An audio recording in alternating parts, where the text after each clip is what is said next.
بسم اللہ الرحمن الرحیم۔ حضرت انس رضی اللہ عنہ کی قسم۔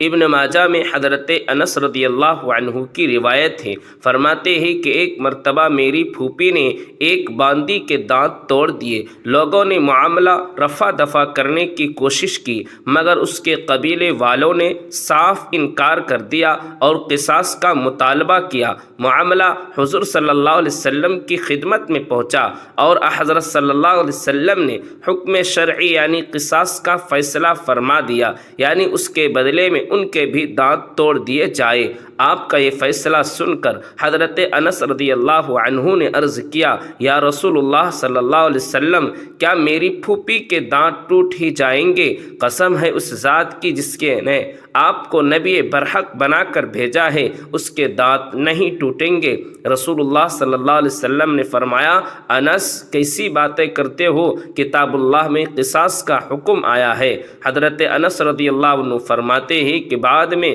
ان کی قوم راضی ہو گئی اور انہوں نے قصاص معاف کر دیا اور میری پھوپھی کے دانت بچ گئے۔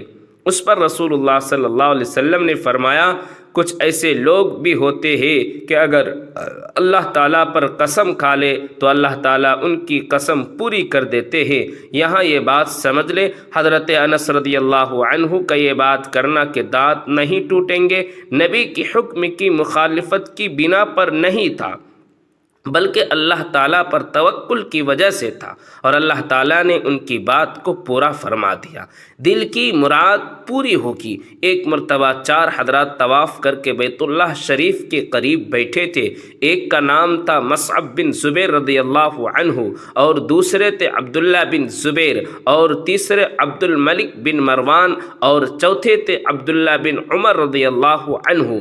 اب یہ آپس میں بیٹھے تھے تو ان میں سے کسی نے کہا، ہم میں سے ہر ایک اپنی اپنی تمنا بیان کرے۔ کس کی کیا تمنا ہے؟ رکن یمانی کے پاس جائے اور اپنی اپنی دعا کرے۔ مصعب بن زبیر رضی اللہ عنہ نے کہا، میرے دل کی تمنا ہے کہ میں عراق کا گورنر بنوں اور میرے نکاح میں 2 بیویاں ہوں، ایک سکینہ بنت حسین اور دوسری عائشہ بنت طلحہ۔ سکینہ بنت حسین کو تو سب جانتے ہی ہیں، سکینہ حضرت حسین رضی اللہ عنہ کی بیٹی، عائشہ بنت طلحہ یہ حضرت عائشہ صدیقہ رضی اللہ عنہا کی بھانجی تھی، نام ان کا بھی عائشہ، اور یہ سیدہ عائشہ صدیقہ رضی اللہ عنہا کی زیر تربیت میں رہی تھی۔ ان سے انہوں نے حدیث کا اور تفسیر کا علم سیکھا، ان سے حدیث روایت کی گئی ہے محدثین نے۔ یہ اتنی پاک باز خاتون تھی، اللہ نے ان کو معرفت کا نور عطا کیا تھا۔ ان جیسی دانا، عقل مند، پاک باز اور دیندار عورت ان کے زمانے میں کوئی دوسری نہیں تھی، اور اللہ رب العزت نے ان کو ظاہری حسن و جمال میں بھی عائشہ صدیقہ رضی اللہ عنہا کی کاپی بنایا تھا۔ یہ بالکل کھالا پر گئی تھی، تو اس کے لحاظ سے یہ وہ رشتہ تھا کہ جس کے لیے اس دور کے نوجوان تمنا کیا کرتے تھے، اور سکینہ حسین رضی اللہ عنہ کی صاحبزادی تھی۔ ان کے ویسے فضائل بہت بیان ہیں۔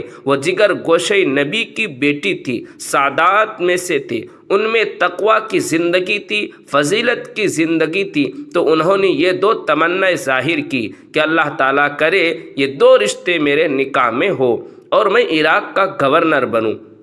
عبداللہ بن زبیر رضی اللہ عنہ سے کہا، اب آپ جا کر اپنی تمنا ظاہر کریں۔ وہ گئے اور دعا کی، اس وقت تک موت نہ دیجیے جب تک کہ آپ مجھے حجاز مقدس کا حاکم و بادشاہ نہ بنا دے اور زمانہ خلافت میرے حوالے کر دے۔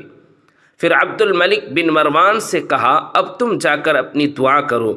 دعا کے حمد و ثنا کے کلمات کہہ کر دعا کی، خدائے پاک مجھے مشرق و مغرب کا بادشاہ بنا دے اور کوئی بھی میرے مخالف میں نہ آئے۔